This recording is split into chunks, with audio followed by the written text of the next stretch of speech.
He goes silent. Maybe after a deep conversation, a vulnerable moment, or for no reason at all. Suddenly your calls go unanswered, your texts are left unread, and the man who once seemed engaged and connected now feels like a ghost in plain sight. You're left wondering, did I say too much? Did I push too hard? Is he losing interest?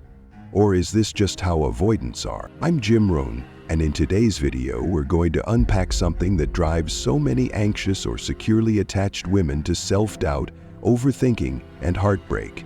The truth about your avoidant man's silence. Here's the thing most people don't understand. Silence doesn't always mean someone has stopped caring. For avoidantly attached men, silence is often a coping mechanism, not a conscious choice to hurt you.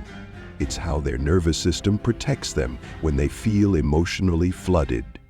But if you don't know that, it's easy to take it personally, to spiral, to chase. And that's exactly when the push-pull dynamic gets worse. In this video, I'll walk you through the real reasons avoidant men go silent, what's happening in their brain, what that blank stare or sudden distancing actually means, and how to respond in a way that's grounded, clear, and secure. You'll learn why pursuing them emotionally can backfire, how to spot the early signs of overload, and what to say and not say when his silence is starting to break you down. So if you're tired of feeling punished for needing connection, or confused by the emotional shutdowns that seem to come out of nowhere, subscribe to the channel, hit the bell, and leave a comment with your experience. You're not crazy, you're not needy, you just need clarity, and I'm here to give it to you. Let's dive into what's really happening inside his silence, and how you can stop blaming yourself for someone else's emotional shutdown. Let's start by reframing the most common misinterpretation. An avoidant man's silence is not a personal rejection. It might feel that way, especially if you're someone who values emotional communication and connection. When he goes quiet, your mind may start racing. What did I do? Is he pulling away? Is he done with me? But more often than not, his silence isn't about you. It's about his emotional capacity in that moment. Avoidantly attached men often grew up in environments where emotions were either discouraged, shamed, or flat out ignored. They didn't get consistent modeling for how to process discomfort, express vulnerability, or repair emotional ruptures. So when emotional intensity shows up, especially in romantic relationships, they don't meet it with presence. They meet it with shutdown. Their nervous system interprets the moment not as "we're growing closer," but as "this is dangerous, I need space to feel safe again." So they go silent, not out of cruelty, but as a form of survival. That's why the first and most powerful step is this: calm your own nervous system before reacting. If you chase the silence with panic, pressure, or emotional flooding, you're not wrong for feeling that way, but it reinforces the very dynamic that causes the shutdown. Instead, when you notice him pulling back, try to ground yourself. Breathe. Check in with your body. Recognize the signs that he may be overwhelmed: jaw clenching, shallow breathing, distant eyes, monosyllable responses. That's your cue to soften the moment, not intensify it. This doesn't mean you suppress your needs. It means you express them with grounded, non-accusatory language. Instead of saying, "Why are you shutting me out?" try, "I'm noticing some space between us, and I want to reconnect when you're ready. I care about us, and I'm here when you're able to talk." That signals safety, not pressure. It keeps the door open without abandoning yourself. At the same time, you're allowed to have boundaries. Silence doesn't get a free pass forever. You can say, "I want to support your space, but I also need communication in order to feel secure. Let's find a rhythm that honors both of us." That balance of respecting their nervous system and protecting your emotional safety is what creates long-term relational growth. And finally, build practices that prevent escalation. Create rituals of reconnection, like checking in after conflict or debriefing hard conversations the next day. Avoidants often process slowly, so giving them time helps. But so does establishing patterns that bring you both back to safety without needing a crisis to trigger it. The goal here isn't to never feel tension, it's to learn how to return from it together. Because when you stop personalizing his silence and start responding from calm instead of fear, everything changes. You stop chasing and start leading with clarity, compassion, and emotional maturity. And that's the foundation of a secure connection, no matter how avoidant someone's starting point may be. Now let's go a little deeper into what's actually happening inside an avoidant man when he goes silent. Because once you understand the biological and neurological roots, it stops feeling like rejection and starts making sense as a stress response. When an avoidant man feels emotionally overwhelmed, his body enters a kind of internal shutdown. Cortisol, the stress hormone, spikes, which causes the rational part of his brain, especially the prefrontal cortex, the part responsible for processing emotions and language, to temporarily go offline. This means he physically can't access the words, emotions, or thoughts needed to stay in the conversation. It's not that he's trying to punish you with silence. His body is literally in protective mode. That's why you'll often see signs like a blank stare, emotional flatness, or sudden disconnection. His face might look unreadable, his voice becomes monotone, or he simply exits the room or the conversation altogether. In some cases, he may even disappear for a day or more. And yes, that feels terrifying to the partner on the other end, especially if you're someone who associates closeness with communication. But again, this is not a calculated move, it's a survival reflex. His system is trying to regain emotional control in the only way it knows how: silence. This is why recognizing the early signs of overload is so important. If you notice his breathing getting shallow, his eye contact fading, or his replies turning short or distant, that's your moment to pause. Not because you're doing something wrong, but because he's nearing his emotional capacity. These signals are often your cue to take a breath, lower your voice, and shift your energy from urgency to groundedness. Instead of pushing through, try something like, "Hey, I'm noticing you seem a little overwhelmed right now. Let's take a break and come back to this when we're both in a calmer space." That doesn't mean you let the issue go forever.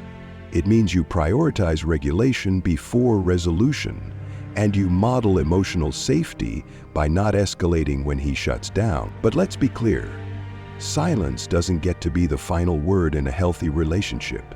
This is where boundaries come in. You can approach the conversation later and say, "I understand you sometimes need space when things feel heavy, but I also need communication to feel secure. Can we talk about what helps us both stay connected when things get tense?"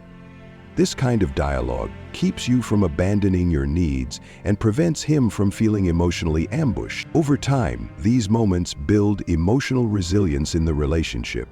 Avoidants don't often grow through pressure. They grow through consistency, when they see that the world doesn't fall apart if they stay, speak, or stay connected during discomfort.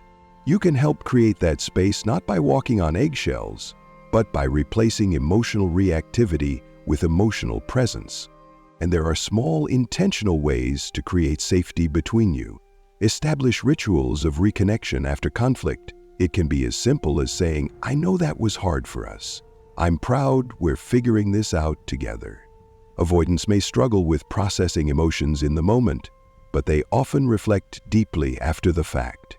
Leaving space for repair, without guilt or resentment, helps them return with less fear. You can also agree on reset phrases like, "I need a moment, but I'll come back," instead of disappearing. Even a 5-minute breather with a promise to return helps break the pattern of shutdown and ghosting. Above all, remember this: silence doesn't mean he doesn't care. It means he's at capacity. Your job isn't to fill the silence with panic or to fix him. It's to respond with self-respect, calm, and clarity. That might look like staying present without chasing. It might look like setting a time limit on how long you'll wait before expressing how his silence impacts you. And sometimes it means making the hard choice to walk away when your needs consistently go unmet. You deserve connection that feels mutual, not one where you're constantly soothing someone else's fear while silencing your own. And he deserves the chance to grow into a love that doesn't scare him. But that path requires awareness, safety, and time on both sides. And it all starts with understanding his silence isn't about you, but how you respond to it. That's about your healing. Here's where the emotional cycle deepens and where a lot of unnecessary pain comes in. When the avoidant partner goes silent, the anxious partner's attachment system gets triggered. Suddenly, the silence doesn't just feel like space, it feels like abandonment. And for someone with an anxious attachment style, silence equals danger. That quiet space becomes a breeding ground for fear, overthinking, and worst-case scenarios. Your brain starts filling in the blanks. Did I upset him? Is he ghosting me? Did I push too hard? Is he done with me? That fear leads to what's called emotional pursuit. You might start texting more, trying to explain yourself, asking for reassurance, sending long messages in an attempt to clear the air or reconnect. It's not manipulative, it's instinctual. You're trying to reestablish safety. But here's the problem. The more you pursue, the more overwhelmed the avoidant partner becomes. And the more overwhelmed he gets, the more he shuts down. Now you're stuck in the exact cycle both of you fear. This is the classic push-pull dynamic. One partner fears abandonment and reaches for connection. The other fears enmeshment or being emotionally overwhelmed, so they retreat. Both partners are trying to feel safe, but in completely opposite ways. And unless one or both of you interrupts the pattern, it keeps reinforcing itself. Your pursuit triggers his silence triggers your panic, and round it goes. I worked with a client named Nicole, who found herself in this pattern for months. Her boyfriend Mark had an avoidant style. Every time they had a deep talk or conflict, he'd go quiet for days. She'd try to fix it with reassurance, texts, or apologies. Even when she hadn't done anything wrong, he would pull back further, she would get more anxious. Eventually, she realized she wasn't showing up in the relationship from a grounded place. She was reacting to his dysregulation with her own. What changed? She learned to calm her nervous system before responding. She stopped texting immediately after a silence. She started journaling or going for walks to regulate herself before deciding whether or not to reach out. And when she did reach out, it wasn't from panic, it was from clarity. She'd say things like, "I sense you may need space, and that's okay. I'll be here if and when you're ready to reconnect. In the meantime, I'm taking care of myself." That kind of message doesn't just preserve your self-respect, it shifts the tone of the dynamic. It creates a safe bridge without pressure, and it lets the avoidant partner know that they are not being emotionally chased, but also that you won't abandon yourself in the process of loving them. This is how you start to exit the anxious avoidant trap. Not by denying your need for closeness, but by regulating your response to their avoidance. Not by pretending silence doesn't hurt, but by learning how to feel it without letting it define your worth. And not by tolerating prolonged withdrawal, but by creating clear, calm, non-punitive boundaries. For example, if the silence stretches too long, you might say, "I understand you need space, and I've respected that, but I also need communication and mutual effort to feel emotionally safe. If we can't reconnect soon, I'll need to reevaluate what I'm available for in this relationship." That's not an ultimatum, it's a boundary. And it tells the truth. Your needs matter too. Over time, these new patterns build emotional resilience in you and potentially in the relationship. Because when you lead with calm clarity instead of emotional reactivity, you model what secure attachment looks like. You stop reinforcing the spiral and start creating a steady path out of it. Remember, you're not too much because you want closeness, and he's not cold because he needs space. But both of you have to learn how to hold discomfort without letting it drive disconnection. And that starts with awareness, grounded self-care, and communication that honors both nervous systems. Not just his. This is where so many relationships begin to unravel, not because of a lack of love, but because of misinterpretation. One partner goes silent, thinking they're protecting themselves or trying to calm down. The other experiences that silence as rejection, abandonment, or punishment. And from that place of hurt, the anxious partner often pushes harder, trying to get a response, clarity, or reassurance. But here's the twist. What feels like seeking closeness to her feels like pressure to him. And that's when the conflict begins to spiral. To the avoidant man, her attempts to reconnect, whether it's texting, calling, or even asking, "Are you okay?"